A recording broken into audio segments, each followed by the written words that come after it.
الاعجاب بالفيديو والاشتراك بالقناة وتفعيل الجرس لضمان وصول فيديوهاتنا لكم.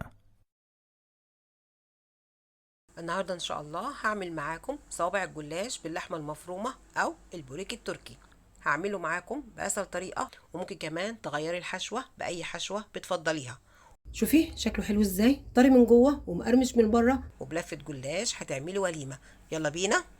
واول حاجه هعملها عصج اللحمه المفرومه. حطيت ماده دهنيه في طاسه تسخن، وهنزل ببصلايه كبيره مفرومه. بسم الله الرحمن الرحيم. هقلب البصلايه تدبل بس.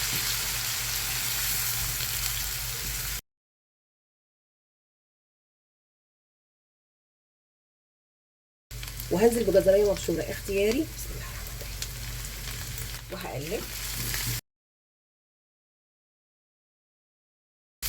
الجزراية هتدبل مع البصلة.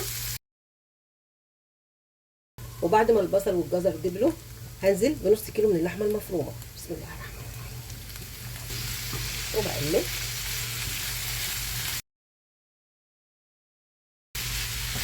ممكن كمان بتحط مع الجزر بسلة.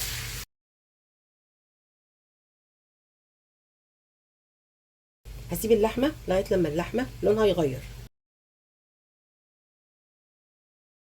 وبعد ما اللحمة المفرومة لونها غير هنزل بفلفل أخضر رومي متقطع قطع صغيرة. بسم الله.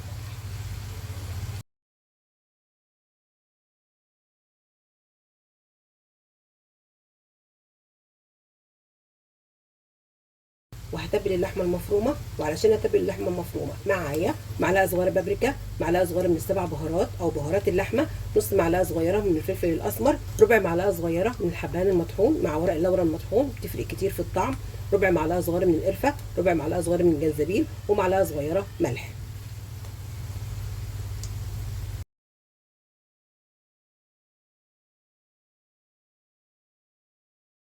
الحبهان المطحون مع ورق اللورا المطحون والقرفه والجنزبيل بتفرق كتير في الطعم والريحه للحمه المعصبه.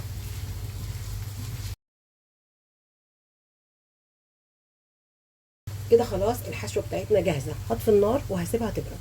وهعمل صوص التشريبه اللي هورق بيه البوريك التركي. معايا نص كوبايه من السمنه مع الزيت، ربع كوبايه من السمنه او من الزبده مع ربع كوبايه من الزيت، وبيضه، ربع معلقه صغيره ملح، ربع معلقه صغيره من الفلفل الاسمر. في شفشق الخلاط هحط اللبن الرايب. بسم الله الرحمن الرحيم.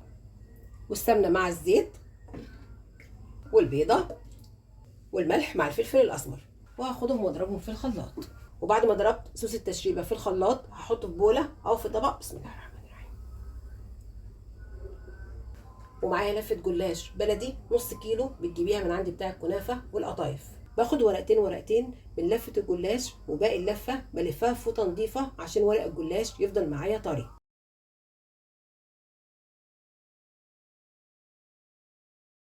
فردت ورقه من ورق الجلاش على رخامه المطبخ، وطبعا رخامه المطبخ بتاعتي نضيفه، وهاخد من صوص التشريبه وهسقي بيها ورق الجلاش. بسم الله الرحمن الرحيم. وبحط عليها ورقه تانية من ورق الجلاش. بسم الله الرحمن الرحيم. بالشكل ده، ومش بسقي الورقه التانية.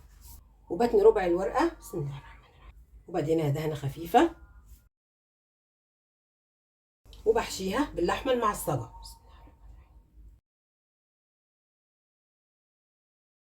بساوي اللحمه على الجلاش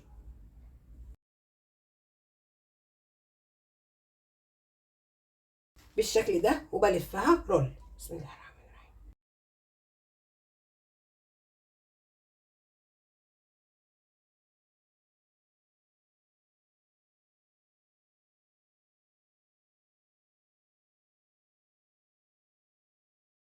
بالشكل ده، وبحطها في صينيه مدهونه بالسمنه، والقفله بحطها من تحت.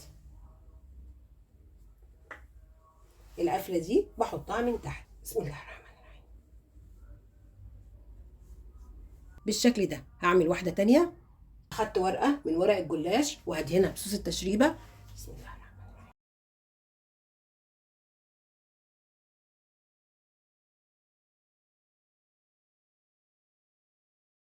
وبفرد عليها ورقه تانية من ورق الجلاش، وبدهن ربع الورقه من فوق بصوص التشريبه، وبتنيها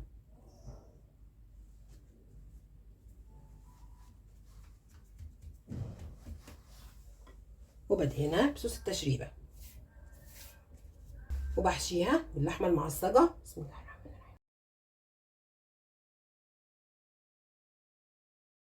وبساوي اللحمه المعصجه فوق ورقه الجلاش. عايزه تكتري الحشو، عاوزه تقللي الحشو حسب رغبتك. وبلف ورقه الجلاش بالعرض مش بالطول. بسم الله الرحمن الرحيم. بلفها رول.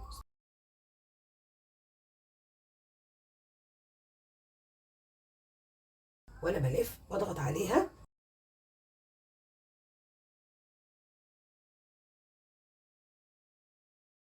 وقفله الجلاش بخليها من تحت،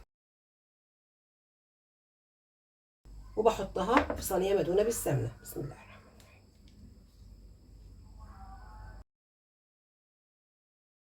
وبعد ما خلصت حشو البريك التركي كله هسقيه بصوص التشريب. بسم الله الرحمن الرحيم. بالفرشه وهسقيه بصوص التشريب. بسم الله الرحمن الرحيم عشان يطلع معاكي مورق.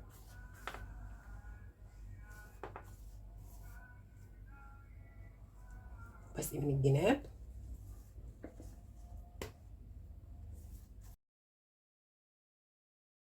بدخل صوص التشريب بين كل واحده والتانيه عشان يطلع معاكي مورق. بسقي كمان من الجناب.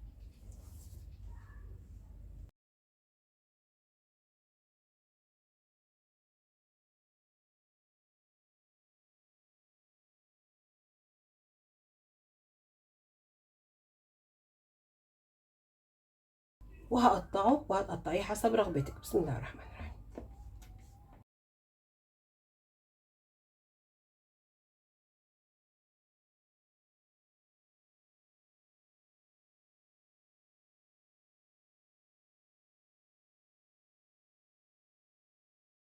وبغطي على البوريك التركي وبسيبه يرتاح نص ساعه. ممكن ترش على وشها سمسم مع حبه البركه. هغطي عليها وهسيبها ترتاح نص ساعه.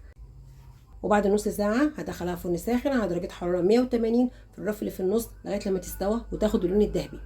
هدخلها الفرن ولما تستوى وتاخد اللون الذهبي هرجع اوريكم شكلها النهائي.